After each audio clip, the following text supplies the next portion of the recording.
издание. Техничкиот премиер Спасовски со порака за кавгите во МВР. САД. Украинската компанија Барисма, која е во центар на импичментот на Трамп, наводна мета на руски хакери.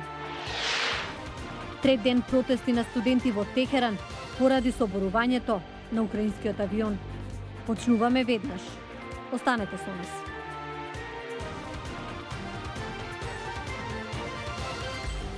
Поздрав од Вашингтон. Ова е ТВ журналот Newsflash на гласот на Америка на македонски. Јас сум Милена Ѓоргиевска. Техничкиот премиер Оливер Спасовски излезе со пресконференција по кавгите во МВР. Што се случува во оваа институција и што тој порача ке слушнете подолу во вестите. А во наредните неколку минути останете со блок вести за САД и за Иран, во кој трет ден поред се одвиваат протести поради уривањето на украинскиот авион. Хакери од руската воена разузнавачка единица наводно ја таргетирале украинската енергетска фирма, која е поврзана со процедурата за импичмент на председателот Доналд Трамп. Експерти за кибернетска безбедност со седиште во Калифорнија објавија извештај дека Барисма Холдингс, каде синот на поранешниот подпредседател и председателски кандидат Џо Бајден бил во бордот, била хакирана повеќе пати, при што биле пробиени информации за вработени. А од вестите за Иран, Велика Британија, Франција и Германија денес објавија дека постапките на Иран, кои не се во согласност со нуклеарниот договор од 2015 година, не им оставаат друг избор, освен да се свртат кон механизмот за решавање на спорови, утврден со договорот.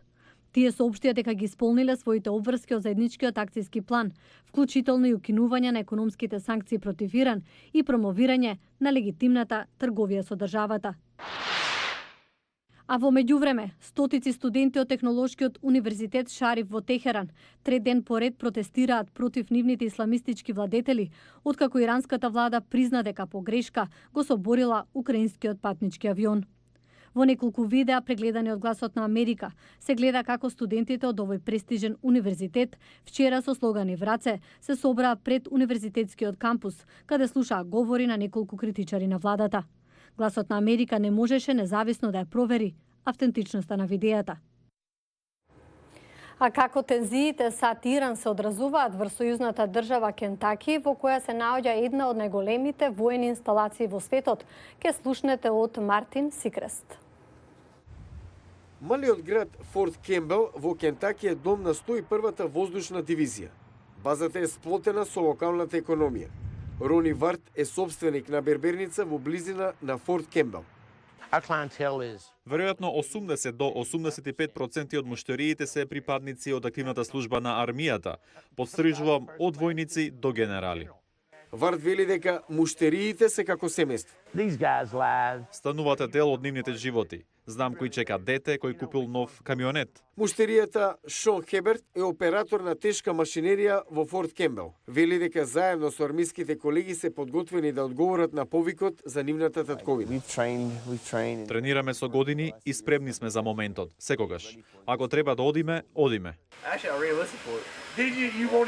Хеберт вели дека распоредувањето никогаш не е лесно за армиските семејства. Ќерка ми е многу мала. Не знае што се случува.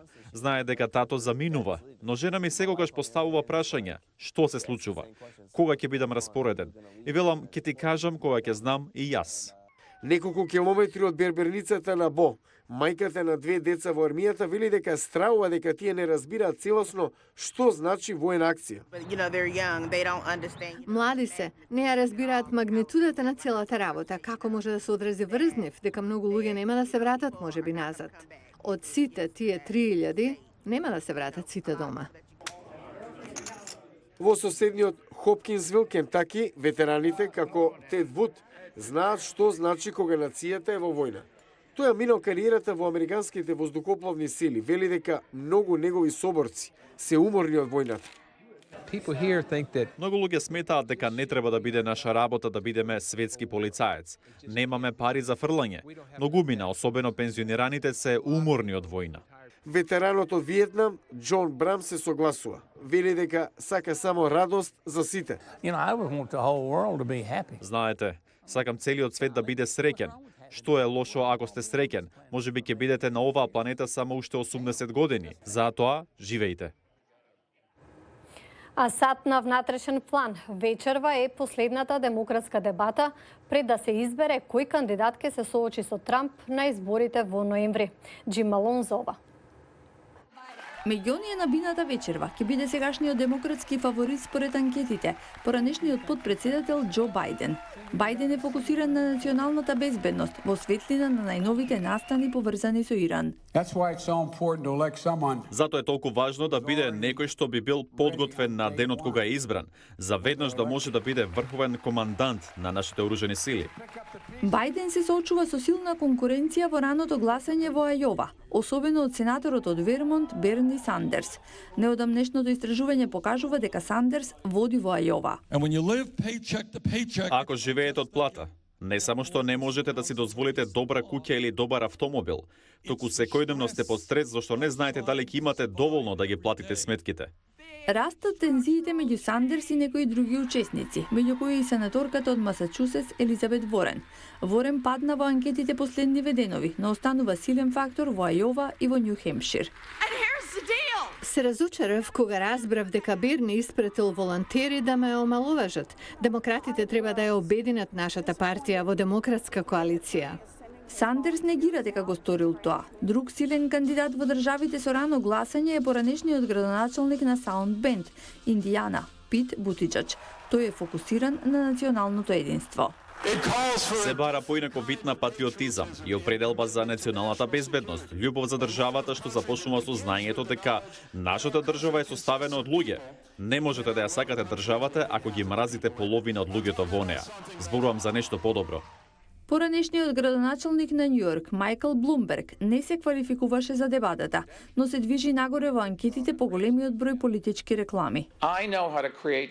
Знам како се создаваат работни места и како се градат бизниси, не затоа што сум глумел лидер на телевизија, туку затоа што сум бил тоа во реалниот живот. Трката во Ајова во моментов изгледа отворена, вели аналитичарот Џон Фортиер. Мислам дека трката е флуидна, но дека има јасен фаворит во Џо Бајден. Доколку не го соберат од коњот во раното гласање, тој изгледа прилично силен. Темпото на кампањата ќе се засили во наредните неколку недели, додека гласачите на Ајова и Њу Хемпшир се подготвуваат да го направат раниот избор. И за крај се враќаме на веста за последните случувања во МВР и што денес порача техничкиот премиер на прва пресконференција по преземањето на функцијата. Владимир Мирчевски јавува. Техничкиот премиер бара лична, институционална и професионална одговорност од луѓето што ги водат државните органи.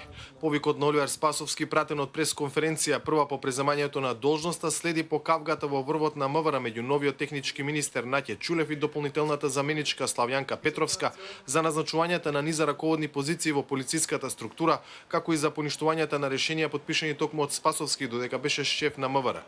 Премиерот очекува решение на проблемот без, како што вели, дневно политички игри. Очекувам низ диалог сите прашања да се решават, да се затворат и да едноставно институциите функционираат, а посебно кога станува збор за Министерство за внатрешни работи, заради тоа што безбедноста, стабилноста на државата и на граѓаните се врвен приоритет. Опозицијата има поинаков став за случувањата во МВР. СДСМ и Оливер Спасовски во паника од неминовниот изборен пораз сакаат да ги блокираат институциите, а обвинуваат за блокади од ВМРО ДПМН, мислејќи дека на тој начин ќе си создадат алиби за изборниот пораз. Спасовски уверува дека и покрај недоразбирањата во еден од најчувствителните ресори институциите функционираат и дека граѓаните треба да бидат спокојни. Неопходно е, и тоа е врвен приоритет на сите министри во актуелната влада, без исклучок, да обезбедат континуитет на функционирањето на институциите, на владењето на правото и на демократијата.